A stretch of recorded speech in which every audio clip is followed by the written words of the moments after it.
एक पुरानी कहावत है जो कहती है, सत्ता की लालसा लोग सभी भावनाओं में सबसे प्रबल होती है। आप इस सत्ता की लालसा को कार्यस्थल पर और विश्वविद्यालय परिसर में पाएंगे। आप इसे विश्व मंच पर परेड करते हुए देखेंगे। खैर, यहां 2 शमूएल 15 में हम देखेंगे कि यह सत्ता की लालसा कैसे दाऊद के पुत्र अबशालोम का जीवन बर्बाद कर देती है। वह अब अपने पिता से सिंहासन छीनने के लिए एक त्रिस्तरीय रणनीति शुरू करता है। और पहले यहां पद 1 में वह शुरुआत करता है, खैर राजा की तरह व्यवहार करके। अबशालोम ने अपने लिए 1 रथ और घोड़े और 50 आदमी लिए जो उसके आगे दौड़े। तो वह जो कर रहा है वह वास्तव में एक विजयी शासक की तरह व्यवहार कर रहा है। दूसरे, वह अपने पिता के प्रशासन की आलोचना करना शुरू करता है। वह शहर के द्वार पर जाता है। वहीं लोग अपनी शिकायतें सुनाने और अपने कानूनी मामले सुलझाने आते हैं। और वह इन लोगों से कहता है, यहां पद 3 में, आपके दावे अच्छे और सही हैं, लेकिन राजा द्वारा आपको सुनने के लिए कोई व्यक्ति नियुक्त नहीं है। फिर अबशालोम कहता, ओह काश मैं देश में न्यायाधीश होता। फिर हर व्यक्ति जिसके पास कोई विवाद या कारण होता वह मेरे पास आता और मैं उसे न्याय देता। दूसरे शब्दों में, यह बहुत बुरा है कि मैं यहां का प्रभारी नहीं हूं। खैर, 30 अनुकूल छापें बनाता है, हमें बताया गया है। अब यहां पद 5 में, जब भी कोई व्यक्ति उसके पास श्रद्धांजलि देने आता वह अपना हाथ बढ़ाता और उसे पकड़कर चूम लेता। वह यहां क्या कर रहा है? खैर, वह उन लोगों को व्यक्तिगत ध्यान दे रहा है जो उसे राजसी मानते हैं। और मैं आपको बताता हूं, यह रणनीति व्युत प्रभावी है। पद 6 इसे स्पष्ट रूप से कहता है, अबशालोम ने इस्राएल के लोगों के दिल चुरा ली। खैर, 4 साल बाद अबशालोम अब अपनी अगली चाल चलने के लिए तैयार है। वह अपने पिता से कहता है कि वह धार्मिक उद्देश्यों के लिए हेब्रोन जा रहा है। खैर, उसके मन में कुछ और है। वह अपने चारों ओर बहुत से समर्थकों को इकट्ठा करता है और वे उसे राजा घोषित कर देते हैं। यहां तक कि अहीतोफेल, जो दाऊद का लंबे समय से विश्वसनीय सलाहकार था, अबशालोम के साथ शामिल हो जाता है।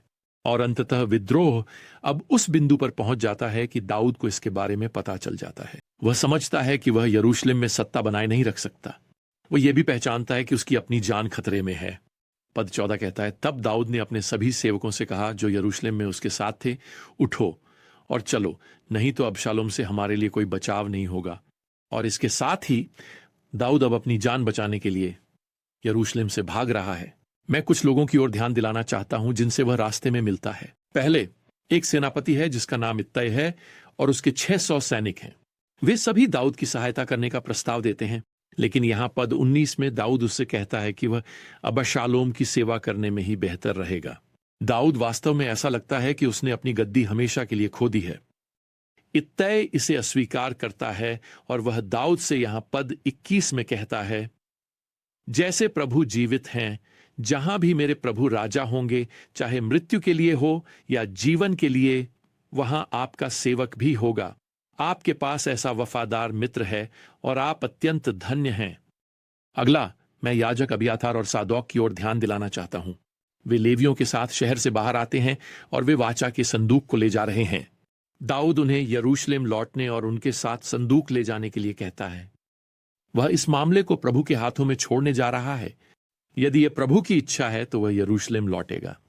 हालांकि वह इन याजकों से कहता है कि वे अपने 2 पुत्रों के माध्यम से उसे अबशालोम की योजनाओं की सूचना दें। खैर, जब दाऊद जैतून पर्वत की चोटी पर पहुंचता है तो वह रोते हुए जा रहा है। वह हुशै नामक एक अन्य सलाहकार से मिलता है और दाऊद उससे यह भी कहता है कि वह पीछे रहकर अबशालोम का सलाहकार बने। दाऊद को उम्मीद है कि हुशै की सलाह अहीतोफेल की विश्वासघाती सलाह का मुकाबला करेगी, और हम देखेंगे कि यह एक क्षण में कैसे होता है। लेकिन अब दाऊद यहां अध्याय 16 में 2 और व्यक्तियों से मिलता है। उनमें से एक जिबा है। यह वही व्यक्ति है जिसे दाऊद ने मेफीबोशेत, योनातान के पुत्र की सेवा के लिए नियुक्त किया था। खैर, जिबा इस मौके का फायदा उठाता है और वह दावा करता है कि मेफीबोशेत ने अबशालोम का पक्ष लिया है। दाऊद उसकी बात मान लेता है और तुरंत ही मेफीबोशेत की सारी संपत्ति उसे हस्तांतरित कर देता है। और यही तो जिबा की उम्मीद थी। अंत में एक व्यक्ति है जिसका नाम शम्मई है। वह दृश्य पर प्रकट होता है। वह राजा शाऊल का वंशज है और निस्संदेह हमेशा से दाऊद से नाराज रहा है। खैर, वह यहां आता है और दाऊद को गालियां देने और उस पर पत्थर फेंकने लगता है, बजाय इसके कि वह पलटवार करे। दाऊद अपनी न्याय की बात भगवान के हाथों में छोड़ देता है। मैं सोचने से खुद को रोक नहीं सकता कि शायद आपको भी आज ऐसा ही करने की जरूरत है। जो पत्थर कोई आप पर फेंक रहा है, उन्हें उठाकर वापस फेंकने के बजाय खैर सब कुछ प्रभु के हाथों में छोड़ दें। खैर, अब इसके साथ हम अध्याय 17 पर आते हैं, जहां अबशालोम यरूशलेम पहुंच चुका है। अहीतोफेल अब उसे सलाह देता है कि वह तुरंत दाऊद के पीछे जाए और उसे मार डाले, इससे पहले कि वह कोई रक्षा संगठित कर सके।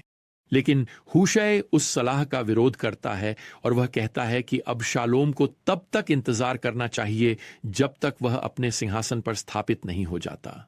और अब हमें यहां पद 14 में बताया गया है, अबशालोम और इजराइल के सभी लोगों ने कहा, हूशै आर्काइट की सलाह अहीतोफेल की सलाह से बेहतर है। लेखक फिर इस छोटी सी अंतर्दृष्टि को जोड़ता है, क्योंकि प्रभु ने अहीतोफेल की अच्छी सलाह को पराजित करने का आदेश दिया था ताकि प्रभु अबशालोम पर हानि ला सके। आप देखिए, हूशै की सलाह दाऊद की जान बचाने वाली है, क्योंकि यह उसे युद्ध की तैयारी के लिए समय देगी। और अहीतोफेल यह भी जानता है, वह जानता है कि अब दाऊद के पास सफल होने के लिए आवश्यक समय होगा। यहां पद 23 में हमें बताया गया है कि अहीतोफेल घर जाता है, अपने मामलों को व्यवस्थित करता है और दुखद रूप से अपनी जान ले लेता है। खैर, अब यहां अध्याय 18 में दाऊद के लोग अबशालोम की सेना पर हमला करने की तैयारी करते हैं और दाऊद यहां पद 5 में एक अनुरोध करता है। वह यह कहता है, मेरे खातिर उस युवा अबशालोम के साथ कोमलता से पेश आओ। दूसरे शब्दों में, यदि संभव हो तो उसकी जान बख्श दो। यहां बाइबल हमें अब युद्ध का संक्षिप्त वर्णन देती है।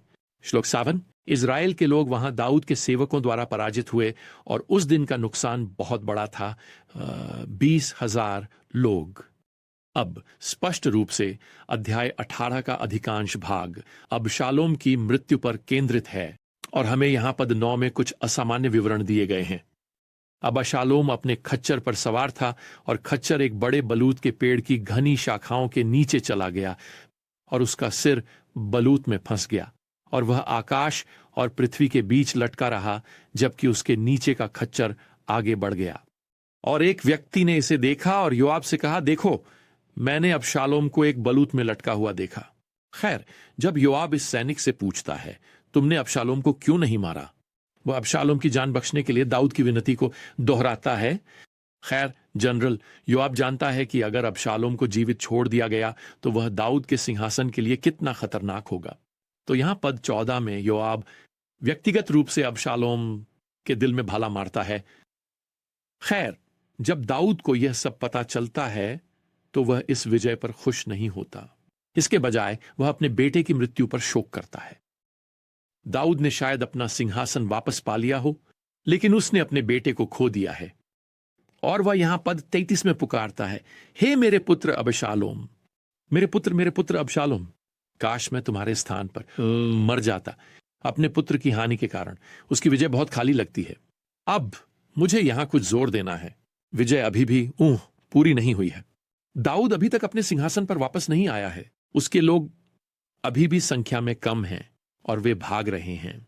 अबशालोम ने लगभग सभी को अपने पक्ष में कर लिया है। इस तख्ता पलट से पहले दाऊद की तरफ होना सबसे अच्छा विकल्प नहीं लगता था डेविड, लेकिन दाऊद के मित्र परमेश्वर के चुने हुए राजा का समर्थन कर रहे हैं, भले ही इस समय यह अच्छा नहीं लग रहा है। खैर, मुझे आपसे पूछने दीजिए, आपके जीवन में यह कैसा दिखता है? क्या ऐसा लगता है कि आज परमेश्वर की तरफ जीत रही है? अपने चारों ओर देखिए, आज की दुनिया, क्या ऐसा लगता है कि मसीह का अनुसरण करना जीवन में सबसे अच्छा विकल्प है, सबसे आसान विकल्प है? कभी कभी यह इतना अच्छा नहीं लग सकता है, लेकिन उसका अनुसरण करके आप विजयी पक्ष का चयन कर रहे हैं। आप राजाओं के राजा और प्रभुओं के प्रभु की सेवा कर रहे हैं और एक दिन मसीह के प्रति आपकी निष्ठा और सेवा का व्यक्तिगत रूप से आपके सेनापति, आपके राजा प्रभु यीशु मसीह द्वारा पुरस्कार दिया जाएगा। खैर, अगली बार तक प्रिय प्रभु यीशु मसीह की कृपा और परमेश्वर का प्रेम और पवित्र आत्मा की संगति आप सभी के साथ हो। आमीन।